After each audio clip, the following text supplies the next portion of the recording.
வணக்கம் நண்பர்களே, இது ஒரு அவேர்னஸ் வீடியோ. நான் வண்டிக்கு லாரிக்கு டீசல் அடிக்கும்போது எனக்கு நடந்த அனுபவத்தை உங்களுக்கு நான் சொல்கிறேன், உங்கள் கூட பகிர்ந்துக்கிறேன். கவனமாக இதெல்லாம் கேட்டு தயவு செஞ்சு நீங்கள் எங்கேயும் ஏமாந்துடாமல் கவனமாக உங்களுடைய பணத்தை காப்பாற்றிக்கோங்க. அந்த நோக்கத்துக்காக தான் இந்த வீடியோ. நான் பார்த்தீங்கன்னா கடந்த ஒரு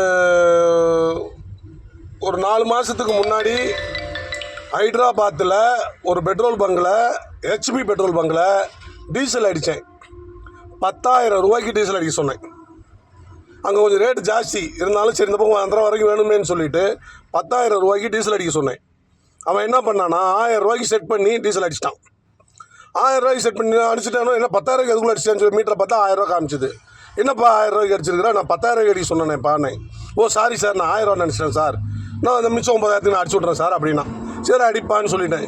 இவன் அதுக்குள்ளே என்னை பக்கத்தில் இருந்தவன் கூப்பிட்டு, இந்த கார்டு உங்கள்கிட்ட இருக்கா, இது இருந்தால் உனக்கு ஆஃபர் தருவோம், இது வச்சுருந்தா இது உனக்கு ஆஃபர் கிடைக்கும், இதில் போய் இந்த மாதிரிலாம் பண்ணினீங்கன்னா உனக்கு இந்த ஆப் வச்சுருக்கிறியா அப்படின்னு சொல்லி என்னை கூப்பிட்டு இவன் அருமையாக பேச்சு கொடுத்தான். இவன் பேச்சு கொடுத்ததில் நானும் இவனை கவனிச்சிட்டேன். அது அங்கே டீசல் உடனே அங்கே ஓடிக்கிட்டு இருக்குது. இப்போ என்ன பிரச்சனைனா, அந்த 1000 ரூபாய் அவன் நியூட்ரல் பண்ணினானா பண்ணலையாங்கிறது தான். அந்த 1000 ரூபா காசை ஜீரோ பண்ணி 9,000 ரூபாய்க்கு அடித்தாதான் முந்தி 1000, இப்போ ஒரு 9,000, 10,000 கணக்கு வரும். இவன் என்ன பண்ணிட்டானா அப்படியே வச்சு அடிக்க ஆரம்பிச்சிட்டான். அப்போ அடிச்சுட்டு இருக்கும்போது நான் இவன்கிட்ட என்ன கேட்டேன்னா, எப்போ 9,000 ரூபாய்க்கு நீ செட் பண்ணிட்டியான்னு கேட்டேன். ஆமாம் செட் பண்ணிட்டேன்னு சொன்னான். 9,000 ரூபாய்க்கு அவன் செட் பண்ணிட்டேன்னு சொன்னது அவனுடைய தப்பு தான். அது ஏன்னா சொல்லிட்டான், 9,000 ரூபாய்க்கு செட் பண்ணிட்டேன்னு சொல்லிட்டான். ரைட்டு பண்ணி அடிப்பான்னு சொல்லிட்டேன். அவன் அடிக்கும்போது பார்த்தீங்கன்னா அந்த 8,800 8,900 வரும்போதெல்லாம் பார்த்தீங்கன்னா அந்த நாசியில் விட்டு லைட்டாக பண்ணுறான். ஐயோ நீ செட் பண்ணுறல, அமுத்தி பிடி, அது ஃபுல்லாக அமுத்தி பிடி. அது 9,000 நீ செட் பண்ணினா அதுக்கு மேலே ஒரு ட்ராப் கூட டீசல் உள்ள டேங்கில் உழுவாது, அமுத்தி பிடியா அப்படின்னு. இல்லைங்க நீ அமுத்தி பிடினா பிடியா, அதுக்கு மேலே பிடிச்சல நான் பணம் கொடுக்குறேயான்னு. அதே மாதிரி அமுத்தி பிடிக்கும்போது அது செட் பண்ணவே இல்லாத அப்படியே ஓட ஆரம்பிச்சிடும். என்ன பண்ணிட்டேன்னா, நான் ஏற்கனவே 1000 அடிச்சிருந்தானா இப்போ எனக்கு 9,000 ரூபா வரைக்கும் அடிக்கணும். இப்போ மொத்தமாக 10,000 வரைக்கும் எனக்கு அங்கே அடிக்கணும்.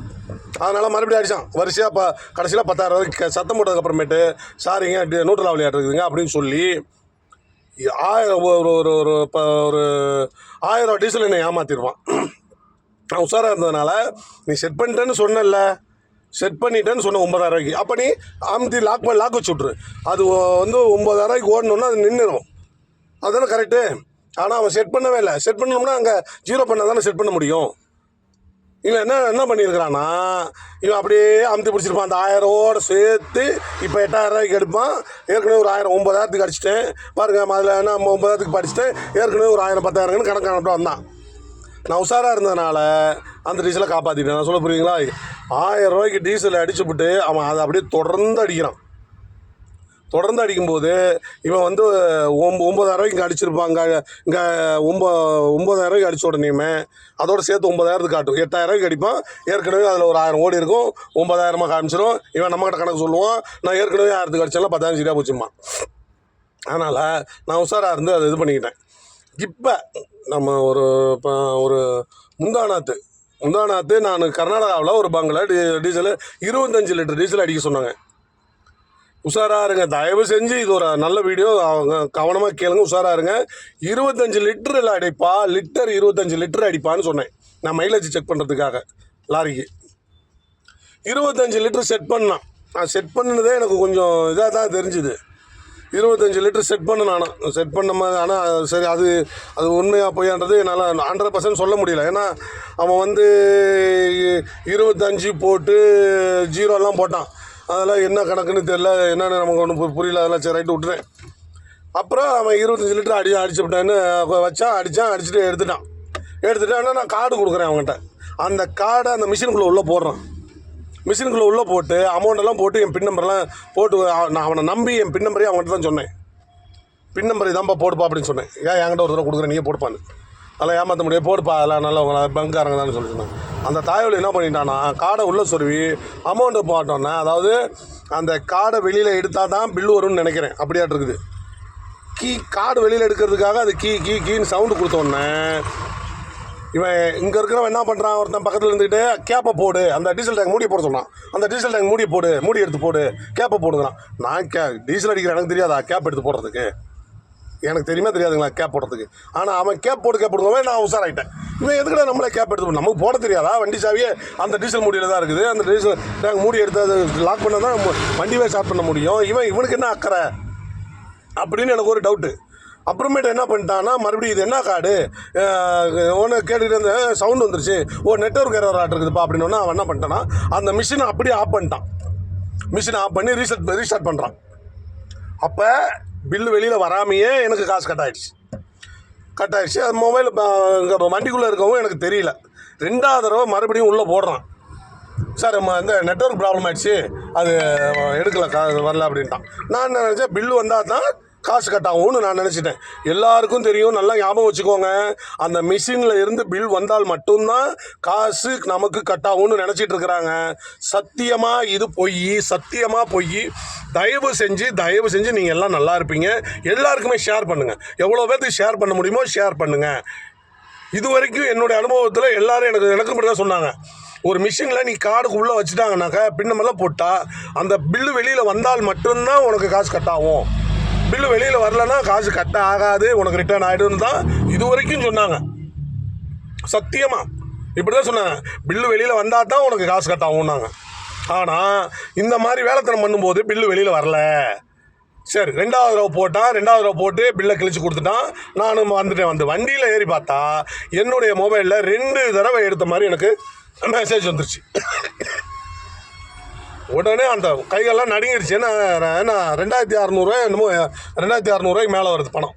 உடனே கீழே இறங்கி போய், ஏப்பா 2 தடவை எடுத்துருக்கு, இல்லை நீ பேலன்ஸை செக் பண்ணுவாந்தா, இந்த கதையெல்லாம் கொடுக்காத, நீ நெட்வொர்க் ஆப்புனாக்க நீ எதனால் ரீசெட்லாம் பண்ண, எனக்கு டீக்ளீன்லாம் வந்திருக்கணும் அப்படின்னு சொல்லி சத்தம் போட்டதுக்கப்புறம் கொஞ்சம் சவுண்டாக பேசணுன்னே, அப்படியா அந்த அப்படி காசு அப்படின்னு சொல்லி டக்குன்னு 2600 சில்லற ரூபாய் எண்ணி என் கையில் கொடுக்குறான். ஸோ பில்லு வராட்டியும் இந்த மாதிரி வேலைத்தனம் பண்ணினால் உங்கள் காசு கட் ஆகும், பார்த்துக்கோங்க. பெட்ரோல் பங்கில் பெட்ரோல் அடிக்கும்போது ஏதாவது அந்த பெட்ரோல் பங்கில் இருக்கிறவன் உங்களிடம் பேச்சு கொடுத்தால் தயவு செய்து அவனை திரும்பி பார்த்து அவனிடம் பேச வேண்டாம். மீட்டரை கவனிங்க. அவன் முதல்ல டீசல் அடிக்கும்போது டீசல் உள்ளே வருதான்னு கவனிங்க, 0வை கவனிங்க, டீசல் உள்ளே வருதான்னு பாருங்கள். சில நேரங்களில் ஏர் ஓடும்போதே மீட்ரு ஓடிடும், கவனமாக பார்த்துக்கோங்க. ஏர் ஓடும்போதே மீட்ரு ஓடிடும். பெட்ரோல் பங்கில் பயங்கரமாக ஏமாத்துறாங்க. கூட்டம் இல்லாத பங்கு, மிதமான கூட்டம் இருக்கிற பங்கு, இவங்கெல்லாம் கம்பல்சரி இந்த மாதிரி நம்மக்கிட்ட பேச்சு கொடுத்து நம்மளை ஏமாத்துறாங்க. இத்தனைக்கு நான் அடித்த பங்கு கூட்டமும் இருக்குது. அவன் அந்த பக்கம் அடிச்சுக்கிட்டே என்னை கூப்பிட்றான், இங்கே வாங்க அந்த மூடி இருங்களேன், இங்கே வாங்க போடுங்களேன் அப்படின்லாம் என்னை பேச்சு கொடுக்குறான். ஏன்னா நான் அவனை கவனிச்சா தானே இங்கே வேலை டக்குன்னு பார்க்க முடியும்னு. அதனால் தயவு செஞ்சு உங்கள் பணத்தை பறி கொடுத்துடாதீங்க. எல்லாருக்கும் ஷேர் பண்ணுங்கள். அதாவது நம்ம மட்டும் தெரிஞ்சுக்கிட்டால் பத்தாது, 4 பேர் எல்லாருமே தெரிஞ்சுக்கிட்டோம். எல்லாத்துக்கும் ஷேர் பண்ணுங்கள். பில்லு வந்தால்தான் காசு கட்டாகும்னு நினைக்காதீங்க. காசு கட்டாயிடுச்சுன்னா ஃபைட் பண்ணுங்கள், அவங்க கூட ஃபைட் பண்ணுங்கள். அல்லது நீ பணம் ஒன்றுலேருந்து கட்டாயிருது, நான் ஸ்டேட்மெண்ட் எடுப்பேன், எனக்கு போயிருந்துச்சுன்னா நீ பணம் கொடுத்தான்ட்டான்னு சொல்லி அவன்கிட்ட எழுதி வாங்கிட்டு வந்துடுங்க. அந்த ஆதாரத்தோடு வாங்க, ஒரு வீடியோ எடுத்துக்கோங்க. தயவு செஞ்சு ஒரு வீடியோ எடுத்துக்கோங்க.